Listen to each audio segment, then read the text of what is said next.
Bonjour à tous. On va encore attendre quelques minutes afin d'avoir tous les participants et on va démarrer.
Bien, on va pouvoir démarrer cette présentation, ce webinaire CuteShaker, vérifier, valider et améliorer la qualité de vos données Katia.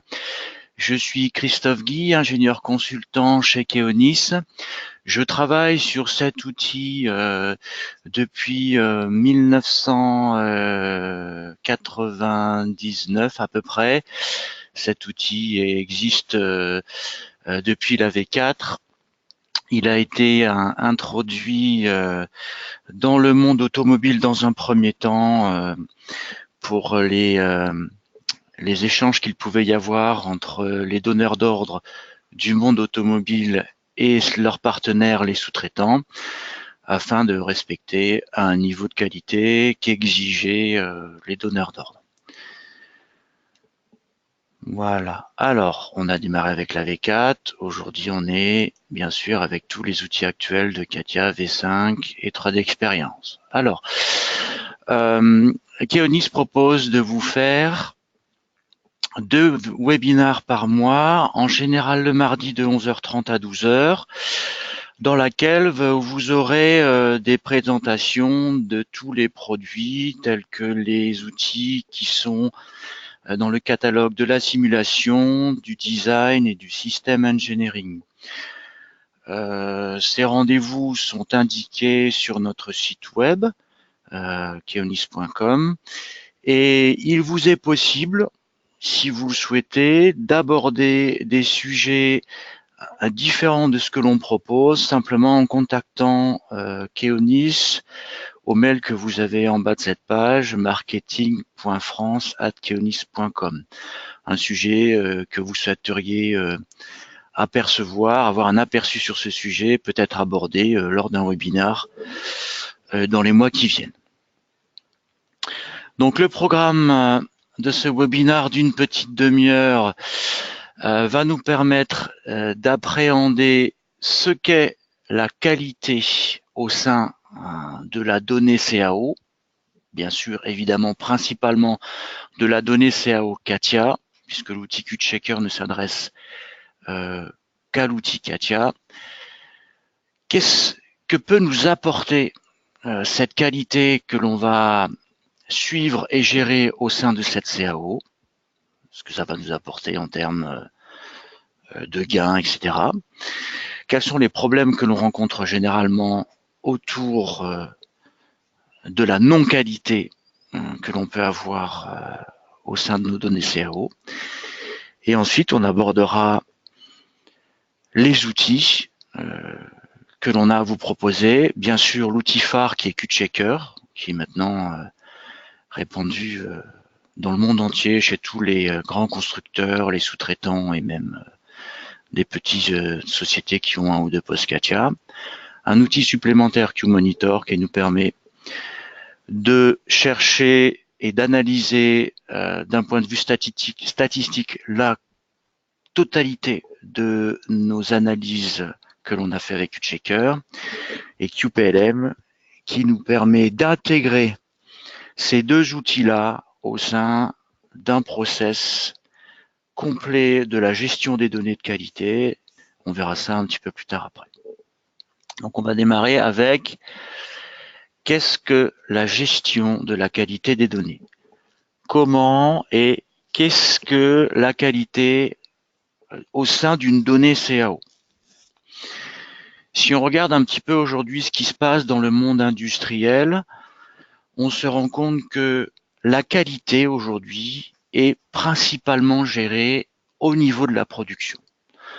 On a un service qualité, on a des outils qui nous permettent de contrôler les pièces produites, on sait comment gérer ça, on sait faire des statistiques là-dessus, on respecte des normes qui sont proposées comme les normes ISO.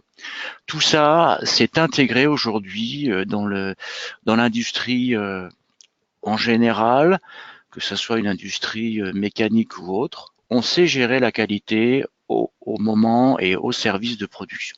Tout ça, c'est déjà tout à fait en place.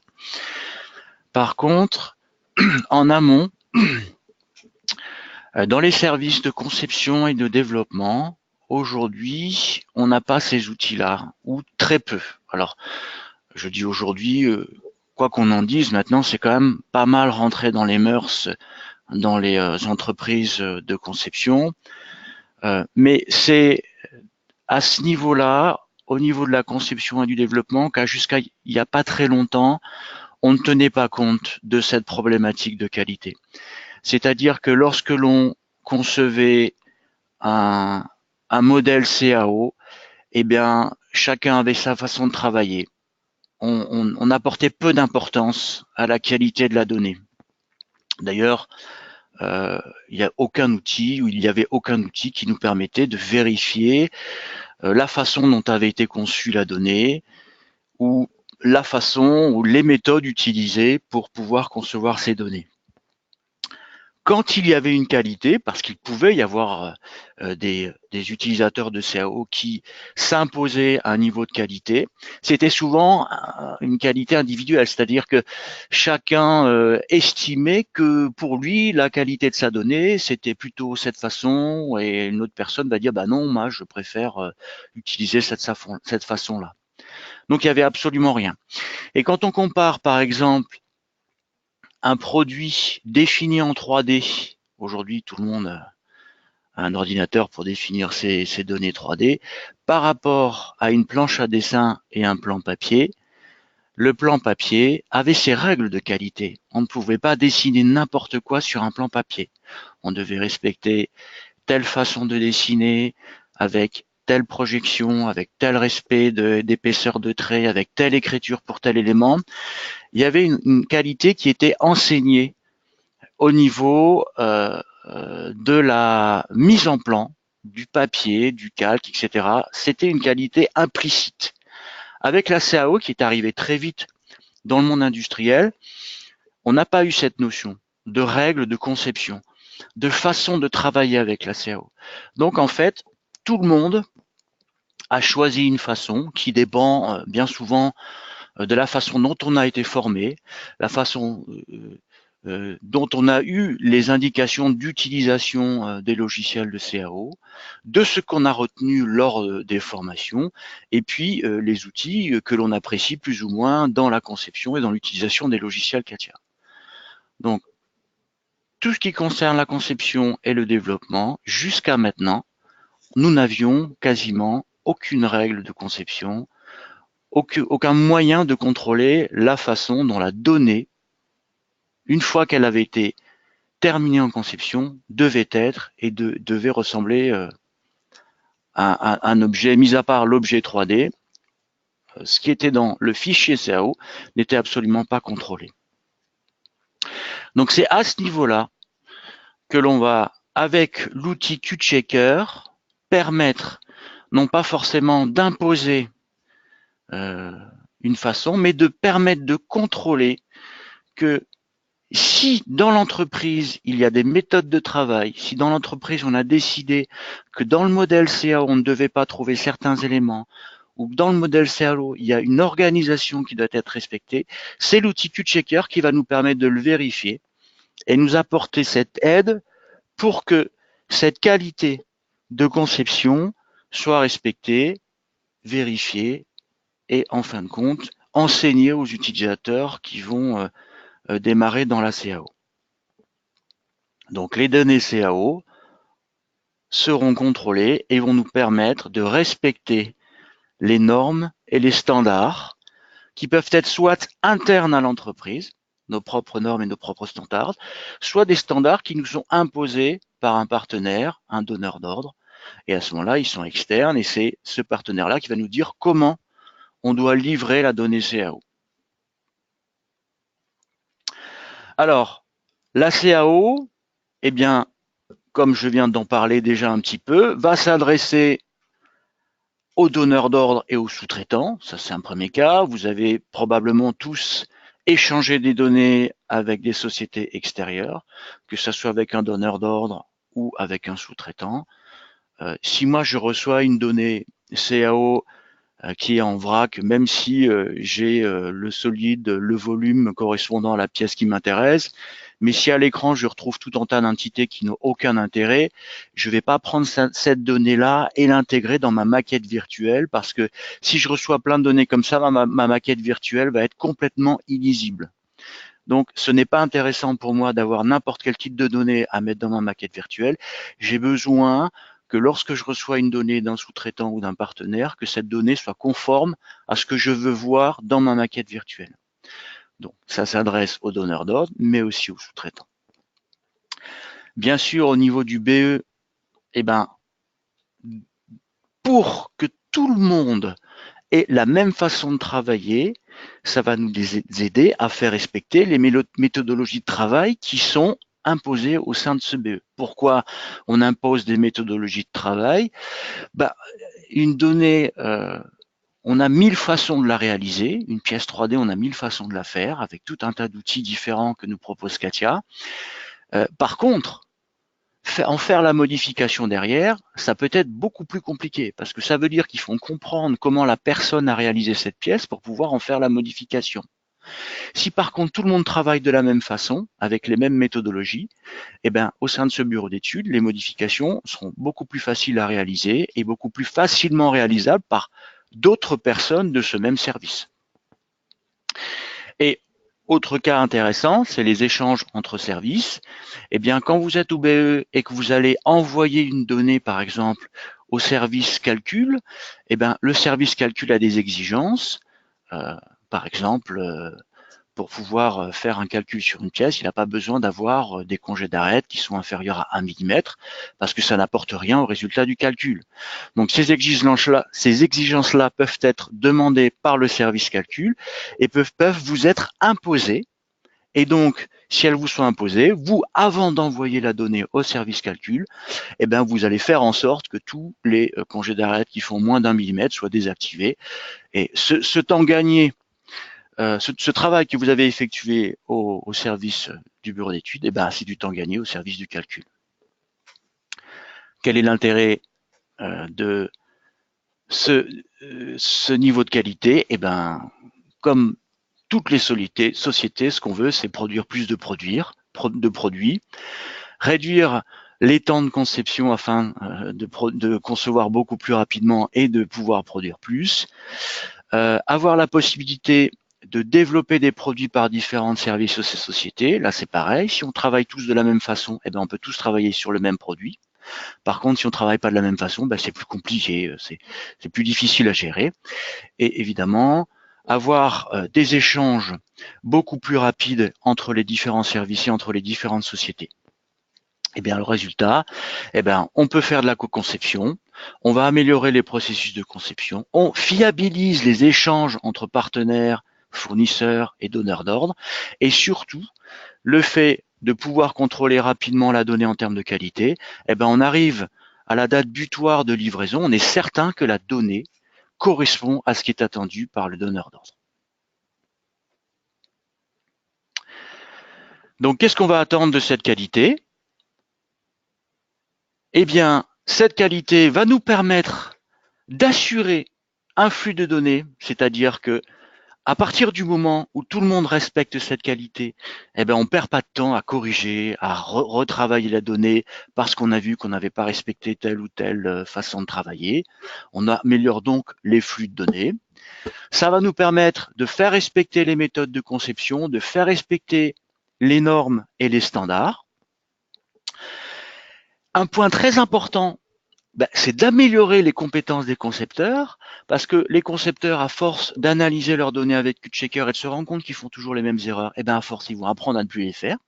Ça, c'est une façon aussi de voir les choses, parce que quand on démarre dans une société, on n'a pas forcément les informations, ou on n'acquiert pas forcément toutes les informations concernant les méthodologies, la façon de travailler. Cet outil va permettre à chaque concepteur, utilisateur, designer, d'appréhender un peu mieux les méthodologies, puisque l'outil QChecker va aider à mettre en évidence les points qui ne sont pas respectés, et donc à force, l'utilisateur va pouvoir apprendre et enregistrer ces méthodes qui sont mises en place dans la société. Réutiliser la conception entre les projets, bien entendu, si on respecte tous la même méthode, d'abord on pourra bien plus facilement modifier les données et donc pouvoir la réutiliser pour des nouveaux projets, pour faire les corrections nécessaires au projet actuel. Améliorer l'utilisation des données dans les domaines de la fabrication, de la maquette numérique, de la maquette virtuelle et de la commande numérique, etc. Améliorer les échanges au niveau des différents services et des fournisseurs, et aussi ça va nous aider à travailler avec les standards des interfaces, c'est-à-dire le STEP, l'IGES, parce que bien souvent, si on a un bazar pas possible de notre donnée, forcément ce bazar, il passe mal dans le transfert vers des interfaces telles que le STEP, l'IGES, le JT, si vous connaissez. Voilà, donc tout ça, ça va être amélioré. Alors, un petit schéma qui est assez intéressant, c'est que là, je suis designer, je vais envoyer ma donnée à la conversion au format STEP, je vais envoyer la donnée à un service d'analyse. Ces différentes données, quand elles arrivent dans ce service, elles sont retravaillées par ces services parce que au niveau de la conversion en step, il va m'enlever tout ce qui n'est pas nécessaire, tous les éléments qui sont inutiles, il va me les enlever parce que ça n'a aucun intérêt de les transférer au format step. Le service d'analyse, il va éliminer tous les congés d'arrêt qui sont pas nécessaires. L'electrical, il va enlever toutes les entités qui l'intéressent pas pour faire son design électrique, etc., etc. C'est ce temps qui est perdu par ces services-là que l'on peut gagner parce que l'on a contrôlé la donnée et qu'on a fait un respect, on a respecté les règles de conception pour ces différents services. La donnée arrive propre dans ces services, il n'y a pas besoin de la retravailler. Tout ça, c'est du gain que l'on fait à la fin dans le cycle de conception.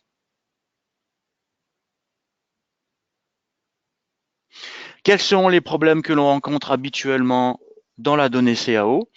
Dans la donnée CAO, vous allez d'abord rencontrer des problèmes géométriques qui sont pas forcément dus à l'utilisateur de CATIA, mais qui sont, même si aujourd'hui on a des machines qui font 64 bits et donc qui nous permettent d'avoir des tolérances de calcul bien plus faibles, beaucoup plus précises comparées à ce qu'on pouvait avoir avant avec CATIA V4. Malgré ça, même si les algorithmes sont devenus très performants et nous permettent de faire des conceptions de plus en plus folles, malgré ça, il se peut des fois que dans la construction, on arrive à avoir des défauts géométriques, des trous, des problèmes de discontinuité entre les surfaces, des surfaces vrillées, des petits éléments qui nous gêneraient pour la commande numérique, par exemple, des duplications d'entités qui seraient superposées qu'on voit pas forcément.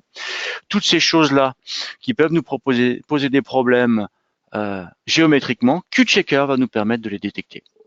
Des petits défauts qu'on verrait pas forcément à l'œil nu seront forcément détectés par l'intermédiaire de QChecker. Le respect des normes et des standards, c'est par exemple la convention de nommage, la façon dont on nomme les fichiers, les parts, les drawings, la façon dont on pourrait avoir besoin de nommer les entités. Hein, quand on organise un arbre, on peut très bien lui dire, ben voilà, tel corps de pièce, tel set géométrique doit prendre tel nom parce que c'est dans ce set géométrique que je vais ranger des éléments particuliers. La façon dont on fait le paramétrage, est-ce qu'on démarre avec un modèle de départ, les standards de dessin. On peut imposer un standard propre à la société et on veut qu'on se soit respecté. QChecker va nous permettre de vérifier que tout ça est utilisé et est respecté. Le choix des méthodes utilisées, alors ça peut être des choix simplement parce qu'on va utiliser des modules métiers, par exemple FTNL, la cotation 3D, ça peut être l'électrical, ça peut être la commande numérique, ça peut être les outils d'analyse. Tout ça, on veut que ça soit utilisé dans des méthodes particulières, et bien QChecker va nous permettre de les analyser. On pourrait aussi interdire certaines fonctions de CATIA parce qu'on ne veut pas que cette fonction CATIA, je sais pas moi, par exemple, la découpe par un plan ou par une surface, on ne veut pas que ça soit utilisé parce qu'en termes de modification, c'est plus compliqué. Donc ça peut être contrôlé par QChecker. On veut aussi que l'arborescence de notre pièce est une structure prédéfinie et on veut que ça soit respecté pour que tout le monde s'y retrouve. Et bien QChecker va nous permettre de faire ces contrôles au niveau de la structure de l'arbre. Donc ça, ce sont des petits problèmes de qualité que l'on peut rencontrer, mais qui, une fois qu'elles sont vérifiées et contrôlées par QChecker, peuvent être corrigées et nous permettent donc d'avoir une donnée beaucoup plus fiable et respectueuse des standards et des normes de qualité internes à la société.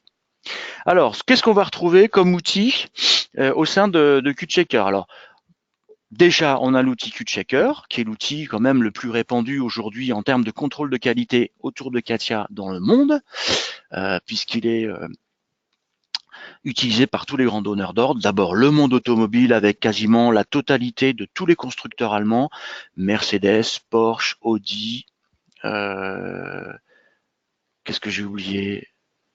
BMW, voilà, utilise QChecker. En France, nous avons Peugeot et Renault. Dans le monde aéronautique, on va retrouver Bombardier, Airbus évidemment, Dassault Aviation. Voilà, tous ces grands donneurs d'ordre utilisent QChecker pour vérifier la qualité des données.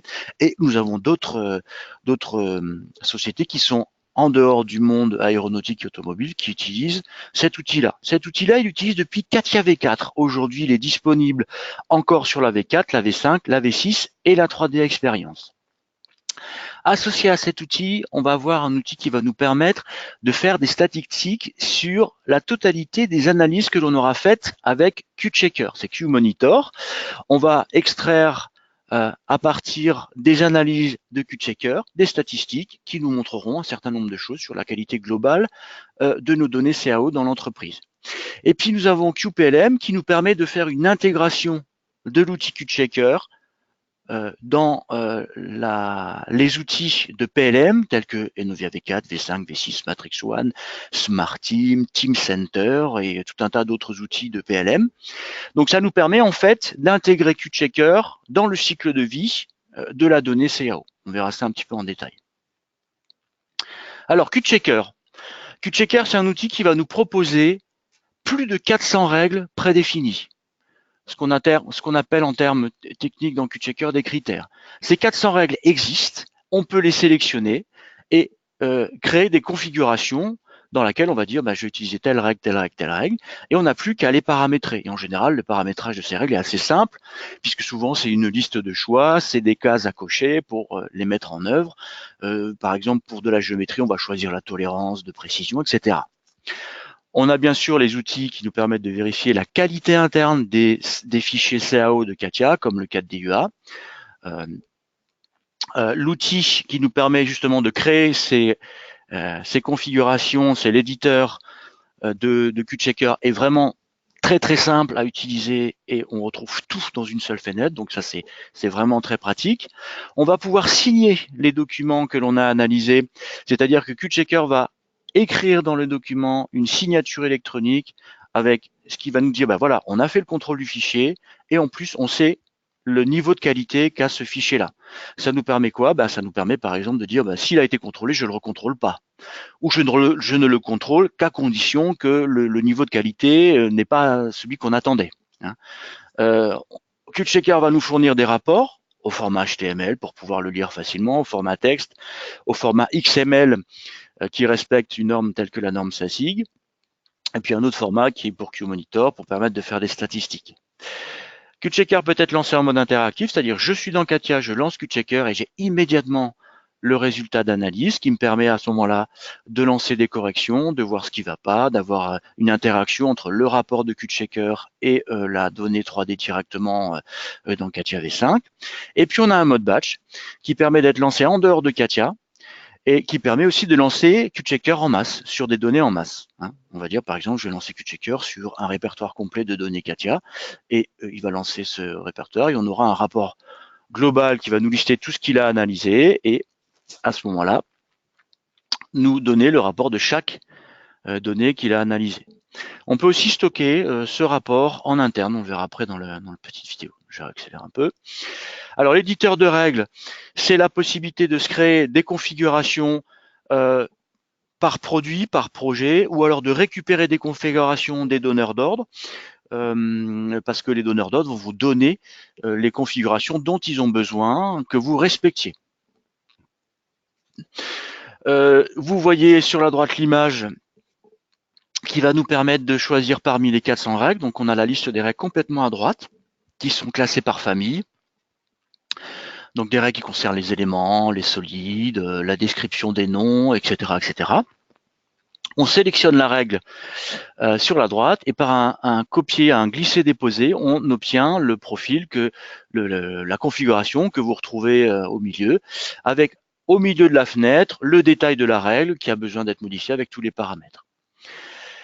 Ces configurations, elles sont intéressantes parce que si dans une configuration vous avez mis des règles sur des parts ou sur des dessins, lorsque l'on va analyser une part, les règles de dessin ne sont pas appliquées. De façon automatique, QChecker va faire la différence entre une part, un produit et un dessin. L'avantage de ces types, ces différents types, c'est que vous pouvez vous-même vous créer vos propres types. C'est-à-dire que si vous analysez une pièce qui a un mécano soudé, ou une pièce qui serait plutôt une pièce moulée, ou une pièce qui serait plutôt un squelette dans l'organisation de votre assemblage, on n'a pas forcément les mêmes règles à appliquer, les mêmes règles à respecter. On peut différencier ces types de fichiers par un paramétrage particulier dans l'éditeur de configuration. Et automatiquement, QChecker, quand il va détecter une pièce plastique moulée, il va lancer la bonne configuration qui concerne les pièces plastiques. Quand il va détecter que c'est un fichier de type squelette, il va lancer la configuration qui doit analyser les fichiers de type squelette. Donc, on n'aura pas les mêmes règles, on n'aura pas les mêmes niveaux de notation des fichiers. Et donc, à ce moment-là, c'est des choses qui se feront assez automatiquement. Pas complètement automatiquement d'ailleurs. Parmi les 400 règles, même si on a 400 règles, plus de 400 règles dans QChecker, il se peut, et ça arrive très souvent d'ailleurs, qu'on ait besoin d'une règle un peu particulière qui n'existe pas dans la liste de ces 400 règles. Il existe un outil dans QChecker qui va vous permettre de créer vos propres règles. C'est assez simple, c'est très facile à utiliser. On a des outils qui nous permettent de créer une condition. Si telle chose, alors je voudrais vérifier qu'il y ait telle autre chose. Et donc, on peut se créer ses propres règles. Ça arrive très souvent dans les sociétés. Donc, avec un outil très facile à utiliser, on peut rajouter, en plus des 400 règles, de nouvelles règles qui seraient propres à votre société et que vous n'aurez que dans votre propre société. Voilà en quelques mots ce qu'est QChecker. Pour le concepteur, c'est un outil qui va être très facile à utiliser puisque c'est simplement un icône que l'on va lancer dans les barres d'outils de Katia. On lance l'outil, on choisit la configuration. Quelquefois, il n'y a même pas à la choisir si on décide qu'on a un seul type de configuration. Et on lance QChecker et on a le résultat. L'utilisateur va immédiatement identifier les problèmes et pouvoir éventuellement les corriger puisqu'on peut réparer de façon automatique par le biais du QChecker à peu près 50% des règles. Dans les cas contraires, il faut passer dans Katia pour faire les corrections, notamment par exemple pour les problèmes de type géométrique. C'est pas QChecker qui va vous réparer vos objets géométriques. Il n'y a que vous qui pouvez le faire. C'est à vous de décider comment vous réparez votre géométrie. Ce serait vraiment trop risqué de demander à QChecker de faire une modification géométrique sur une donnée sans avoir le contrôle de ce qui se passe. Parmi toutes ces règles que l'on peut rencontrer qui ne seraient pas respectées, eh ben, il y existe une aide en ligne par règle qui permet à l'utilisateur de comprendre ce qui se passe au niveau de cette règle, puisqu'on a une description détaillée de l'erreur détectée. On va lui proposer une solution de réparation dans cette aide en ligne. Et l'intérêt de ces pages qui nous donnent de l'aide sur chaque critère, c'est qu'elles sont entièrement modifiables. C'est-à-dire que vous, dans votre entreprise, vous allez pouvoir expliquer clairement pourquoi vous avez besoin de faire respecter ces cas particuliers, et vous pouvez vous-même rajouter des propositions de solutions de réparation, c'est-à-dire que vous allez imposer vos méthodologies par le biais de cette aide en ligne, et donc forcément, eh ben, ça va permettre à l'utilisateur de s'approprier des meilleures pratiques qu'il existe dans la société. Donc après, ben, ça va faciliter forcément l'utilisation des méthodes de conception de la société. C'est ça l'objectif aussi de QChecker. Voilà un petit exemple. Voilà, je lance QChecker, je passe par une configuration prédéfinie. Voilà le résultat. J'obtiens la liste des critères qui ont été analysés. On voit que par un biais de jeu de couleurs, on va avoir les couleurs vertes, ben, les critères sont passés sans problème. Les autres couleurs sont dues au niveau de la pondération, c'est-à-dire plus c'est rouge foncé, plus c'est un critère important. On voit ici que dans le critère, il nous liste les éléments qui ne respectent pas la règle, et on va à ce moment-là pouvoir cliquer sur l'élément et avoir un zoom direct sur l'élément qui ne respecte pas la règle. J'accélère un petit peu la vidéo pour vous montrer qu'il est possible d'accéder directement à l'aide en ligne dans laquelle on a la description du problème, une proposition de solution et un conseil d'utilisation de cette règle. Vous allez voir qu'on peut directement, voilà, une autre aide qui nous définit exactement ce qu'est ce problème. Et on va voir maintenant que l'on peut directement aller corriger par le biais d'une petite croix rouge. Par exemple, les problèmes de couleur sont immédiatement corrigés à ce niveau-là. Donc l'objectif, en fait, avec cet outil-là, eh ben, c'est d'éliminer un maximum de règles qui ne sont pas respectées. Il y en a certaines que l'on ne peut pas respecter, hein, mais on a les outils pour, par exemple, marquer les éléments de façon à les retrouver une fois qu'on est en dehors du QChecker, par exemple changer la couleur. Et l'objectif, eh ben, c'est de baisser le nombre d'erreurs pour pouvoir ensuite atteindre le niveau d'erreur acceptable pour pouvoir enregistrer le fichier dans la donnée. Donc vous voyez qu'on peut avoir en interne, alors je reviens ici, on peut avoir en interne ici le rapport que l'on avait dans la fenêtre qui peut servir aussi d'analyse directement à l'intérieur du fichier. Voilà, je passe à la diapo suivante parce que je suis un peu en retard. Je parle de QMonitor rapidement.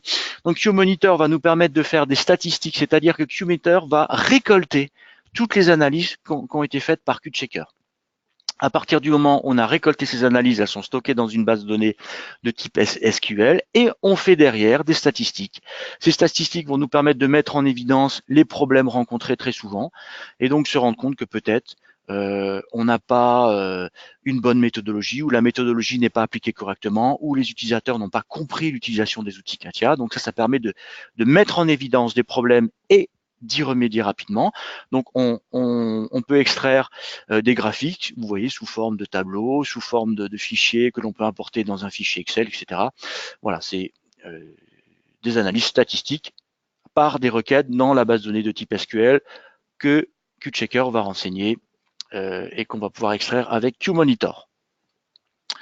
On passe à QPLM, qui est l'intégration de QChecker dans un cycle de vie. Et ben typiquement là, vous voyez dans ce schéma-là, c'est par exemple de dire je n'accepterai d'avoir une pièce qui passera de l'état draft à release qu'à condition que le résultat d'analyse de QChecker soit parfait. C'est-à-dire que je n'ai plus aucune erreur dans mon QChecker.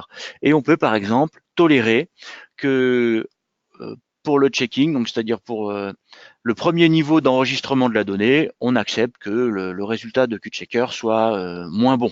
Hein. Donc on peut comme ça avoir des niveaux de pondération pour le cycle de vie. Et donc cet outil-là va permettre l'intégration de QChecker au PLM et il va nous donner la possibilité par l'intermédiaire d'un outil directement dans le PM de lancer QChecker par exemple sur un certain nombre de données sélectionnées dans l'outil de PLM.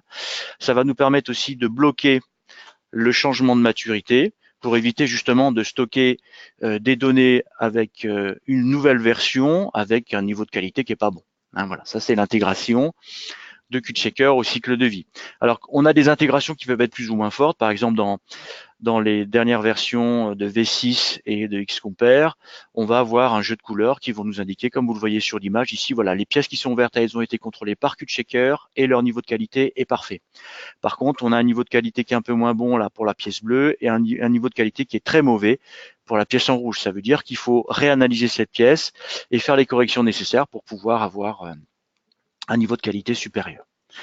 Donc voilà, ça permet donc d'intégrer la qualité dans le cycle de vie dans un PLM, que ce soit Enovia, V5, V6, que ce soit SmartTeam, que ce soit Teamcenter, etc. Aujourd'hui, QChecker est parti dans le monde entier avec une quantité de clients assez impressionnante, plus de 1500, voire même plus aujourd'hui. En France, on a beaucoup de clients qui sont déjà équipés. Vous voyez la liste des clients, hein, donc, dont on s'occupe en grande partie. Voilà. Et donc là, on a fait le tour. Je fais un petit récapitulatif. Donc, QChecker va nous permettre de respecter les normes et les standards de la société, d'améliorer les utilisateurs de façon à ce qu'ils travaillent mieux et en respectant les normes et les standards de la société. Et on va gagner du temps pour pouvoir faire des échanges et avoir de meilleures données. L'avantage, c'est d'avoir des réparations en automatique dans QChecker, puisque dès qu'une erreur est détectée, elle est à 50% réparable. Alors, sauf comme je disais, la géométrie. QMonitor, c'est la possibilité de faire des statistiques. Ça peut être par exemple, comme le font certains donneurs d'ordre, de pouvoir évaluer les fournisseurs. Un fournisseur qui ne livrerait que des données qui ne sont pas conformes aux règles définies par QChecker, eh ben, pourrait éventuellement avoir des sanctions. Et puis QPLM qui va nous permettre de l'intégrer au sein de votre outil de gestion de données et donc de respecter le cycle de vie en stockant dans la base de données en termes de version uniquement des données qui ont été validées et qui ont respecté les règles définies par QChecker.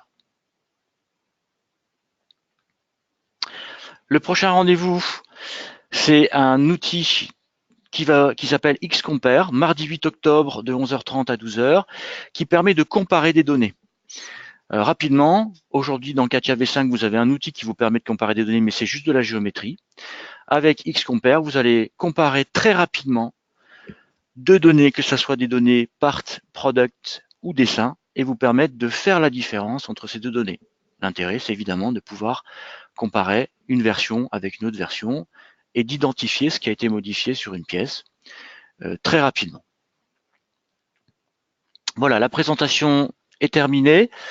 Vous avez la possibilité de poser des questions sur l'outil que vous devez avoir à votre disposition pour poser des questions. Voilà, je vous laisse poser des questions là, 5 minutes. On a un petit peu dépassé le temps. Alors première question, est-ce que ça fonctionne sur un serveur? Oui, alors QChecker peut s'installer sur un serveur. Alors c'est lié bien entendu aux outils Katia, puisqu'on a l'interaction avec Katia V5, mais l'outil QChecker peut s'installer sur un serveur ou en local. La plupart du temps, ce sont plutôt les configurations qu'on met sur un serveur pour ne pas avoir à les modifier sans arrêt sur tous les postes. Donc on met les configurations sur un serveur et puis tout le reste est mis à jour automatiquement. Voilà, y a-t-il d'autres questions?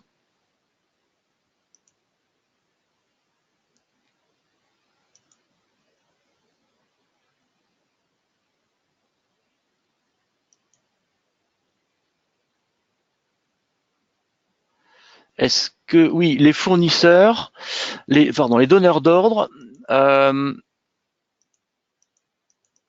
proposent les outils directement à télécharger sur leur site web. Oui, c'est ça. Alors, la signature électronique, en fait, c'est une option que l'on sélectionne dans...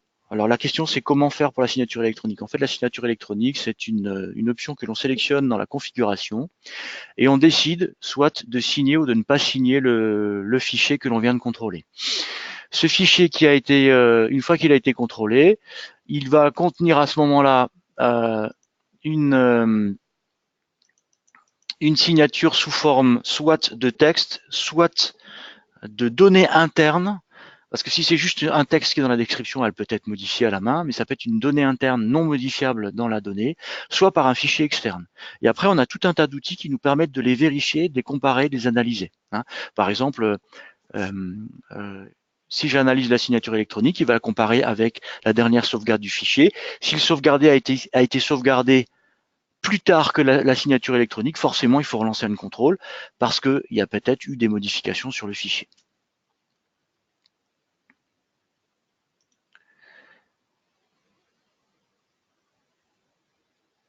Alors ça permet, alors la question, est-ce que cela permet de remplir un cartouche dans un plat? Ça ne permet pas de le remplir, par contre, ça permet de contrôler que tous les paramètres qui sont à l'intérieur sont bien remplis correctement. Oui, ça c'est tout à fait possible.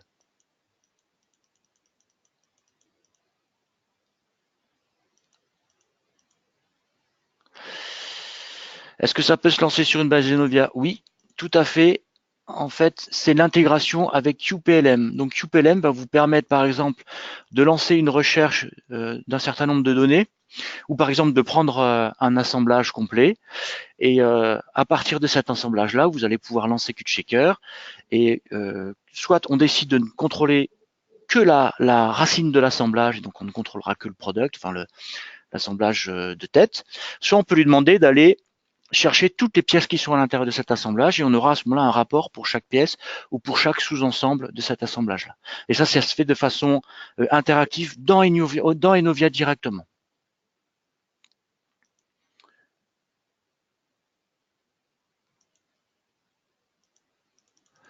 Je regarde encore les questions.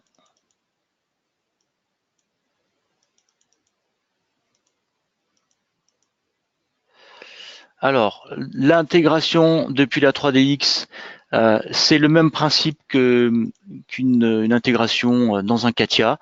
On va avoir un mode interactif, c'est-à-dire qu'on va avoir QtChecker directement dans l'interface CATIA de la 3D Experience. Donc on aura les icônes de lancement de QtChecker pour avoir le résultat en mode interactif dans la 3D Experience. Ça, c'est une intégration classique de QtChecker.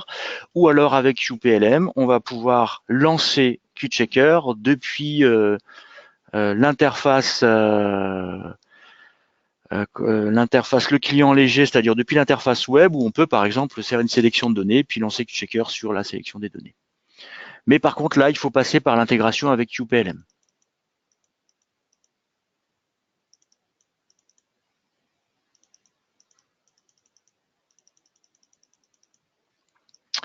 Bon, voilà. S'il y a plus d'autres questions, on va clore le webinar en vous remerciant d'y avoir participé et en vous disant peut-être à rendez-vous à d'autres webinars que Keonis vous propose dans les mois qui viennent, notamment le 8 octobre sur XCompare, qui est un petit peu un rapprochement avec QtChecker. QtChecker vérifie la qualité. XCompare vous permet de vérifier et de comparer deux fichiers CATIA l'un par rapport à l'autre. Voilà, je vous souhaite un bon appétit et une bonne fin de journée à tous. Au revoir et merci.